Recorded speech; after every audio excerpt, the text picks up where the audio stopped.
First of all, a subtle yet important upgrade, the addition of a gyro-enabled receiver. Everybody who is into cars knows that rear-wheel drives are an excellent choice for huge fun and lap time efficiency, but at the same time can be skittish and difficult to control at high speeds. I bought a base model two-wheel drive Slash because I knew from the get-go that I would deck this thing to the rafters with upgrades, so it made no sense to shell out over 400 euros for a high-spec car, like one factory fitted with TSM, the Traxxas Stability Management. These high-end cars are usually beefed up with upgrade parts as well, which is interesting if you just want something solid out of the box without having to spend time and money to upgrade it yourself. In my case, however, I was happy to buy this one for around 250 euros at the time and fit it with the brilliant RadioLink RC6GS system, which I bought initially as a replacement for the TQI system that failed after a couple of years in my Traxxas TRX4. I bought a few receivers for my other cars, all including the gyroscope, enabling a fully adjustable stability management system. I can just roll the knob to enable more or less the gyroscope's intervention in trajectory correction, just like the TSM would do. This system also enables a bunch of other features which I can detail in another video. Let me know in the comments if you'd like to know more. Another area where Traxxas leaves room for improvement is the ESC and Motor combos. There's inherently nothing wrong with the original XL5 ESC paired to the Titan 12-turn 550 motor. Instead, I've decided to go down the rabbit hole and try something different, which ended up in an expensive mistake with the fitment of a 160 amp ESC paired to the wrong motor. It worked for a few runs, but under the extreme conditions of a skatepark run, it ended up in the motor shaft being shattered. My mistake. Both the ESC and motor were great, just not together, and it's completely overkill for this rig. 160 amps is way too much.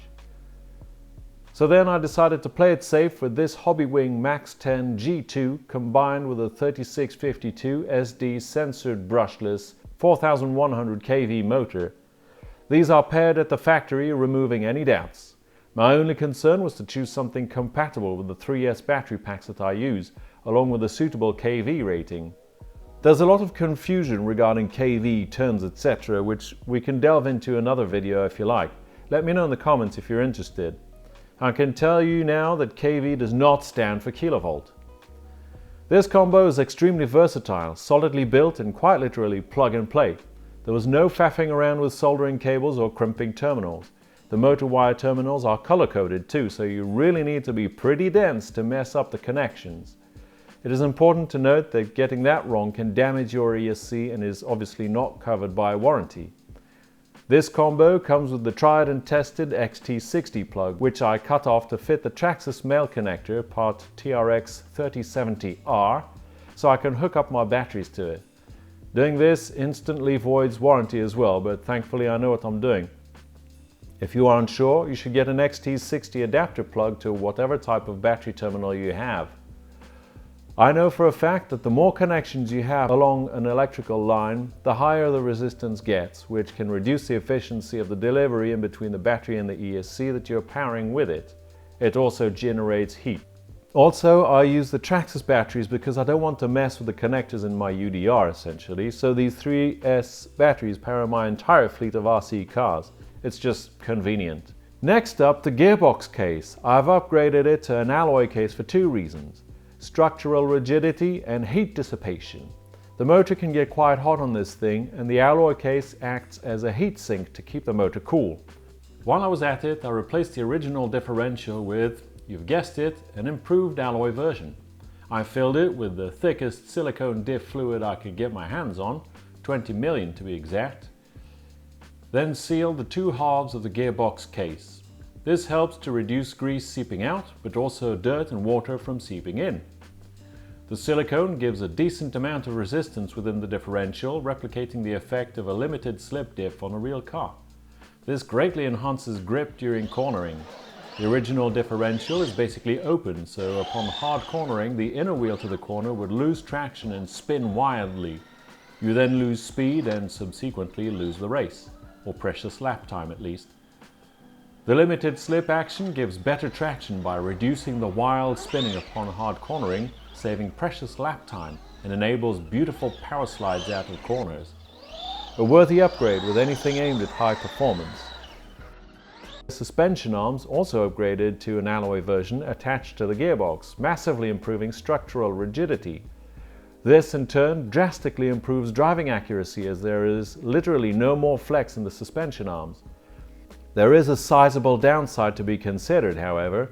More stiffness equates to a higher risk of catastrophic failure in case of a crash, whereas the original plastic parts can flex quite a bit and are thus more forgiving in case of hard use and abuse, at the expense of mildly unpredictable behavior.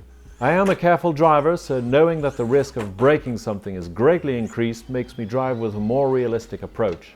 I don't really like bashing because that breaks things and in turn breaks my heart and my wallet. So I don't bash. The shock absorbers are still original, however I have tuned them with stiffer springs, thicker oil and spring preload shims. A detailed video will follow, but this is definitely an area where you can save a few bucks. In my opinion, these plastic bodied shocks are fine.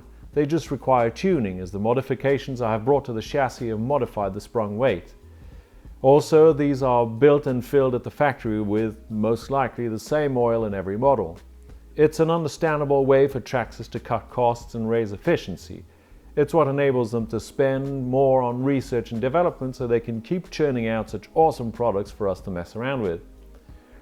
The original steering servo worked great, but I upgraded it to this beefy 25 kilo oil alloy version. It is surely overkill, as it never gets nowhere near using all that available torque. So it's quite happy being understressed and will likely last a lifetime. To protect the underside of the rig, I made these skid plates myself out of sheet aluminium. It's an easy material to work with. The marks they bear are proof that they take all the scraping, protecting all the plastic underneath. A solid addition to improving longevity of this fantastic little rig. Another mod that I did was the addition of an LED light system consisting in some neat looking spotlights at the front and some small but bright tail lights. It just looks badass and accentuates the aggressive look of the rig. Also, the spotties are truly effective for nighttime runs. It's totally overkill and unnecessary, but I think it looks good. What do you think?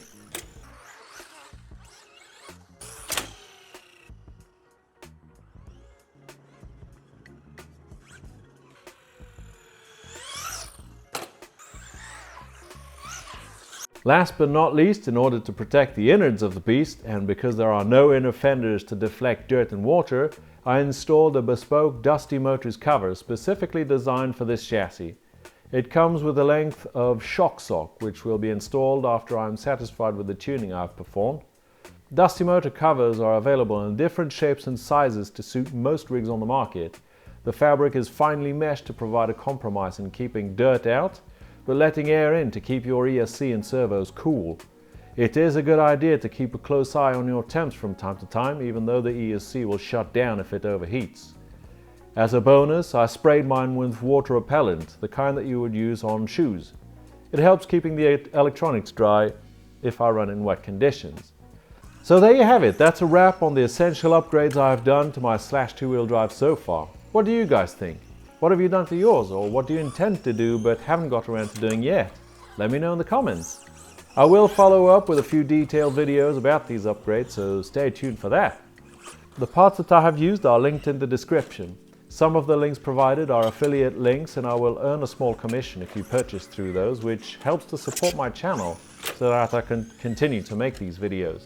I personally use and trust all the products listed. Many thanks for watching, and I will be catching you all in the next video.